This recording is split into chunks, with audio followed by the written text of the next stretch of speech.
जय हिंद। नमस्कार साथियों, कैसे हैं आप सभी लोग। उम्मीद करते हैं कि आप सभी लोग अच्छे होंगे। और साथियों, आप सभी लोग की जो तैयारी है बिल्कुल अच्छी तरीके से चल रही होगी। तो साथियों, आज की इस क्लास में जो है साथियों बीएसएससी कार्यालय परिचारी भर्ती 2026 के एग्जाम के लिए साथियों मोस्ट इंपोर्टेंट प्रीवियस ईयर के क्वेश्चन को साथियों देखने वाले हैं, जो कि साथियों आपके बीएसएससी कार्यालय परिचारी भर्ती 2026 के एग्जाम में साथियों ये सभी प्रश्न आपको देखने को मिलेंगे। तो आप इस क्लास को बिल्कुल अच्छी तरीके से लास्ट तक देखिएगा और इस क्लास में दिए जाने वाले इन सभी क्वेश्चनों को आप अच्छे से जरूर याद कर लीजिएगा, जिससे कि आप जो है अपने एग्जाम में सभी क्वेश्चन को आसानी तरीके से बना पाएंगे। तो चलिए साथियों, क्लास को स्टार्ट करते हैं। उनसे पहले यदि आप इस चैनल पे पहली बार जुड़े हैं तो साथियों आप जो इस चैनल को सब्सक्राइब कर लीजिए और सब्सक्राइब करके आप ऑल नोटिफिकेशन को ऑल पे दबा के जुड़ जाइएगा, जिससे कि जब भी कोई नई क्लास हो सबसे पहले क्लास का नोटिफिकेशन जो है आपके पास पहुंच सके। तो आप इस चैनल को सब्सक्राइब कर लीजिए, साथ ही साथ आप जो है इस क्लास को भी लाइक जरूर कर लीजिएगा। तो चलिए क्लास को स्टार्ट करते हैं और देखिएगा साथियों क्वेश्चन क्या दिया गया है। साथियों क्वेश्चन दिया गया है कि इलाहाबाद की संधि 1765 किसके बीच हुई थी। चलिए बताएंगे साथियों ये ऐसे इंपोर्टेंट और सिलेक्टेड प्रश्न हैं जो कि आपके एग्जाम में जो है 100% साथियों ये सभी क्वेश्चन आपको देखने को मिलेंगे। तो आप अच्छे से इन सभी क्वेश्चनों को याद जरूर कर लीजिएगा और बताएंगे साथियों इलाहाबाद की संधि 1765 किसके बीच हुई थी। तो याद रखेंगे साथियों यह संधि हुए थे शाह आलम द्वितीय और अंग्रेज के बीच। ऑप्शन यहाँ पे 20 क्वेश्चन का सही जवाब हो जाएंगे। अगला क्वेश्चन देखेंगे साथियों, संसद के दोनों सदनों की संयुक्त बैठक कौन बुलाता है। चलिए बताइएगा साथियों कि संसद के दोनों सदनों की संयुक्त बैठक कौन बुलाता है। तो संसद के दोनों सदनों की संयुक्त बैठक जो है यहाँ पे साथियों राष्ट्रपति बुलाते हैं। ऑप्शन यहाँ पे बी लगा रहे हैं तो सही जवाब है राष्ट्रपति बुलाते हैं। अगला क्वेश्चन है कि जो शब्द संज्ञा के स्थान पर प्रयुक्त हो उसे क्या कहते हैं। चलिए बताइएगा कि जो शब्द संज्ञा के स्थान पर प्रयुक्त हो उसे क्या कहते हैं। तो जो शब्द संज्ञा के स्थान पर प्रयुक्त हो उसे यहाँ पे सर्वनाम कहते हैं। ऑप्शन सी यहाँ पे इस क्वेश्चन का सही जवाब होगा सर्वनाम कहते हैं। अगला क्वेश्चन है निम्न में से कौन सा विटामिन वसा में घुलनशील है। चलिए बताइएगा आप कि निम्न में से कौन सा विटामिन वसा में घुलनशील विटामिन है। तो याद रख लीजिएगा यहाँ पे इस क्वेश्चन का सही जवाब जो है ऑप्शन सी हो जाएंगे विटामिन डी जो है ये वसा में घुलनशील विटामिन होगा। चलिए अगला क्वेश्चन है कि काकोरी ट्रेन कांड किस वर्ष हुआ था। चलिए बताइएगा आप लोग कि काकोरी ट्रेन कांड किस वर्ष हुआ था। तो काकोरी ट्रेन कांड जो है ये होते हैं आपके 1925 में। ऑप्शन यहाँ पे 20 क्वेश्चन का सही जवाब है 1925 में हुए थे। अगला क्वेश्चन है कि राज्यसभा के 1/3 सदस्य कितने समय बाद जो है सेवानिवृत्त होते हैं। चलिए बताइएगा कि राज्यसभा के 1/3 सदस्य कितने समय बाद जो है सेवानिवृत्त होते हैं। तो ये होते हैं आपके 2 वर्ष बाद। ऑप्शन ए यहाँ पे इस क्वेश्चन का सही जवाब है 2 वर्ष बाद होते हैं। अगला क्वेश्चन है कि लाल रक्त कणिका का जीवन काल जो है ये लगभग कितना होता है। चलिए बताइएगा आप लोग कि लाल रक्त कणिका का जो जीवन काल है ये कितना होता है। तो याद रखिएगा लाल रक्त कणिका का जो जीवन काल है 120 दिन का होता है। ऑप्शन ए यहाँ पे सही जवाब है 120 दिन का होता है। अगला क्वेश्चन है कि भारत छोड़ो आंदोलन किस वर्ष जो है प्रारंभ हुआ था। चलिए बताइएगा ये सभी क्वेश्चन MVVI क्वेश्चन है जो कि इस बार आपके एग्जाम में 100% ये सभी क्वेश्चन जो है पूछे जाएंगे। तो आप अच्छे से इन सभी प्रश्नों को याद जरूर कर लीजिएगा और बताएंगे कि भारत छोड़ो आंदोलन किस वर्ष जो है प्रारंभ हुआ। तो भारत छोड़ो आंदोलन होता है 1942 में। ऑप्शन यहाँ पे सी इस क्वेश्चन का सही जवाब हो जाएंगे। अगला क्वेश्चन है कि काला सोना जो है किसे कहा जाता है। चलिए बताइएगा आप सभी लोग कि काला सोना जो है किसे कहते हैं।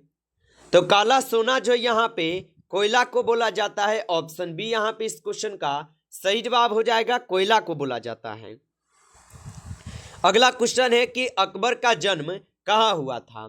चलिए बताएंगे आप सभी लोग कि अकबर का जो जन्म है ये कहां पर हुआ था। तो याद रखिएगा, अकबर का जो जन्म होता है ये आपके अमरकोट में होते हैं। ऑप्शन सी यहां पे इस क्वेश्चन का सही जवाब हो जाएंगे, अमरकोट में हुआ था।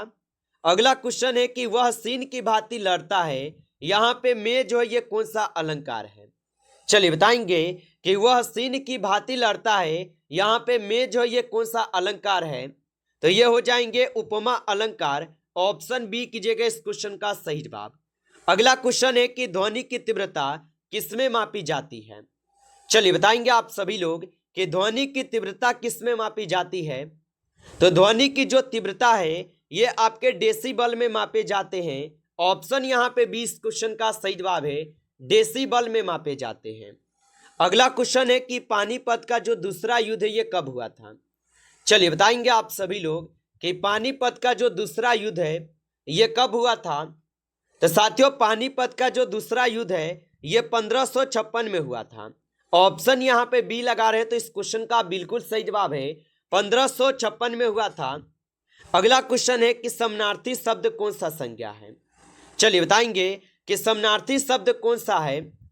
तो यहाँ पे समनार्थी शब्द जो है आपके अगीन और अनल है। ऑप्शन ए कीजिएगा इस क्वेश्चन का सही जवाब, अगीन और अनल हो जाएंगे। अगला क्वेश्चन है कि मौलिक अधिकार संविधान के किस भाग में है।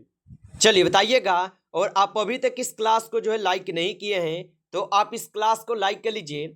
नए जुड़े इस चैनल पे तो आप इस चैनल को सब्सक्राइब करके ऑल नोटिफिकेशन को ऑल पे दबा के जुड़ जाइए, जिससे कि जब भी कोई नई क्लास हो सबसे पहले क्लास का नोटिफिकेशन जो है आपके पास पहुंच सके।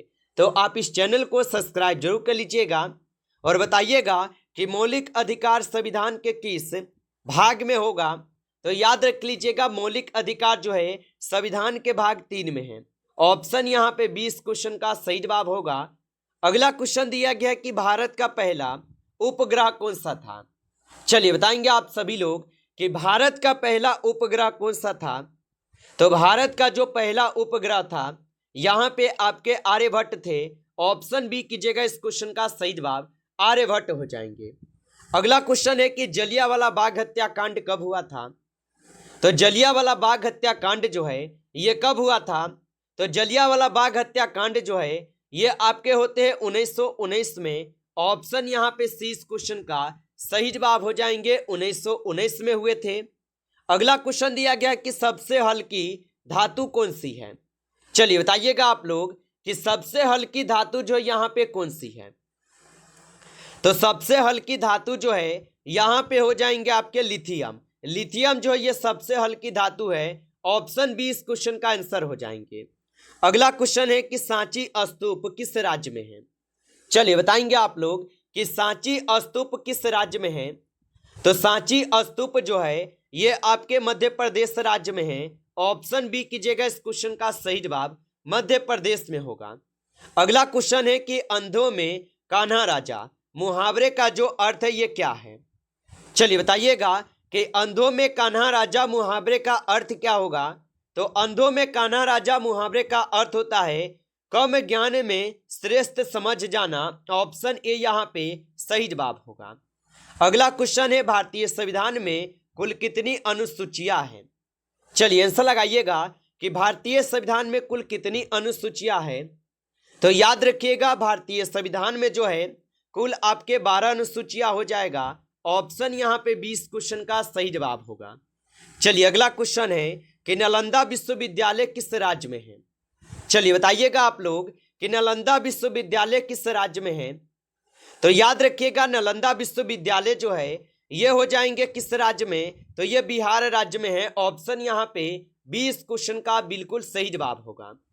आगे देखेंगे मानव शरीर की सबसे बड़ी हड्डी कौन है। चलिए बताइएगा कि मानव शरीर की सबसे बड़ी हड्डी कौन सी है। तो मानव शरीर की सबसे बड़ी हड्डी जो है फीमर की हड्डी है। ऑप्शन ए कीजिएगा सही जवाब, फीमर की हड्डी हो जाएंगे। अगला क्वेश्चन है कि विश्व पर्यावरण दिवस जो है ये कब मनाया जाता है। चलिए बताइएगा आप लोग कि विश्व पर्यावरण दिवस जो है ये कब मनाया जाता है। तो विश्व पर्यावरण दिवस जो है ये 5 जून को मनाई जाती है। ऑप्शन ए सही जवाब है 5 जून को। अगला क्वेश्चन है कि अर्थशास्त्र पुस्तक किसने लिखी है? चलिए बताइएगा आप लोग कि अर्थशास्त्र पुस्तक किसने लिखी है? तो अर्थशास्त्र पुस्तक को लिखे हुए हैं चाणक्य। ऑप्शन यहाँ पे 20 क्वेश्चन का सही जवाब है, चाणक्य लिखे हुए हैं। अगला क्वेश्चन है कि भारत का राष्ट्रीय खेल क्या है? चलिए बताइएगा आप लोग कि भारत का जो राष्ट्रीय खेल है ये क्या हो जाएंगे? तो याद रखिएगा भारत के राष्ट्रीय खेल जो है यहाँ पे आपके हॉकी हो जाएंगे। ऑप्शन बी कीजिएगा इस क्वेश्चन का सही जवाब, हॉकी हो जाएंगे। अगला क्वेश्चन है दामोदर नदी को किस नाम से भी जाना जाता है? चलिए बताइएगा कि दामोदर नदी को किस नाम से जाना जाता है? तो याद रखिएगा दामोदर नदी को जो है यहाँ पे जानते हैं किस नाम से? तो बंगाल के शोक के नाम से जानते हैं। ऑप्शन ए यहाँ पे इस क्वेश्चन का सही जवाब होगा, बंगाल के शोक के नाम से जानते हैं। अगला क्वेश्चन है कि गुरुत्वाकर्षण का नियम किसने दिया? चलिए बताइएगा कि गुरुत्वाकर्षण का जो नियम है ये किसने दिया था? तो याद रखिएगा गुरुत्वाकर्षण के नियम दिए थे न्यूटन। ऑप्शन ए यहाँ पे इस क्वेश्चन का सही जवाब है, न्यूटन दिए हुए थे। अगला क्वेश्चन है कि भारतीय रिजर्व बैंक की स्थापना जो है कब हुई थी? चलिए बताइएगा आप लोग कि भारतीय रिजर्व बैंक की स्थापना कब हुई? तो भारतीय रिजर्व बैंक की जो स्थापना हुई थी 1935 में हुई थी। ऑप्शन ए यहाँ पे इस क्वेश्चन का सही जवाब हो जाएंगे। अगला क्वेश्चन है लोकसभा के सदस्य अधिकतम जो है ये कितने हो सकते हैं? चलिए बताइएगा आप लोग कि लोकसभा के सदस्य अधिकतम कितने हो सकते हैं? तो लोकसभा के जो सदस्य हैं अधिकतम हो सकते हैं कितने? तो 552 जो है लोकसभा के सदस्य अधिकतम हो सकते हैं। ऑप्शन ए यहाँ पे इस क्वेश्चन का सही जवाब होगा। आगे देखेंगे कि भाखड़ा नागल बांध किस नदी पर बना हुआ है? चलिए बताएंगे साथियों कि भाखड़ा नागल बांध किस नदी पर बना है? तो याद रखिएगा भाखड़ा नागल बांध जो है ये सतलुज नदी पे बना हुआ है। ऑप्शन सी सही जवाब होगा। अगला क्वेश्चन है हीमोग्लोबिन में कौन सा तत्व जो है पाया जाता है? चलिए बताएंगे साथियों कि हीमोग्लोबिन में कौन सा तत्व जो है पाया जाता है? तो याद रखिएगा हीमोग्लोबिन में जो है यहाँ पे पाए जाते हैं आपके आयरन। ऑप्शन यहाँ पे 20 सही जवाब है, आयरन पाए जाते हैं। अगला क्वेश्चन है कि नीति आयोग की स्थापना कब हुई थी? चलिए बताएंगे आप सभी लोग कि नीति आयोग की जो स्थापना है ये कब हुई थी? तो नीति आयोग की स्थापना होती है 2015 में। ऑप्शन ए यहाँ पे इस क्वेश्चन का सही जवाब है, 2015 में हुआ था। अगला क्वेश्चन है रामचरितमानस के रचयिता कौन है? चलिए बताइएगा कि रामचरितमानस के रचयिता कौन होगा?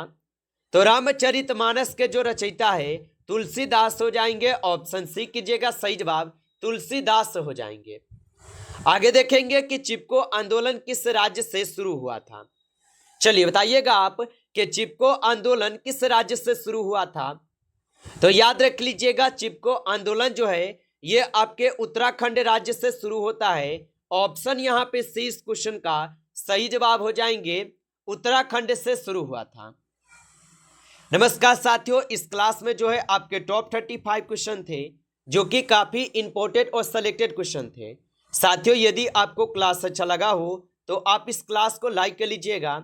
नए जुड़े इस चैनल पे तो आप इस चैनल को सब्सक्राइब करके ऑल नोटिफिकेशन को ऑल पे दबा के जुड़ जाइए, जिससे कि जब भी कोई नई क्लास हो सबसे पहले क्लास का नोटिफिकेशन जो है आपके पास पहुंच सके। तो आप इस चैनल को सब्सक्राइब जरूर कर लीजिएगा। चलिए फिर मिलते हैं आपसे एक नेक्स्ट टॉपिक के साथ नेक्स्ट क्लास में। तब तक के लिए जय हिंद, जय भारत।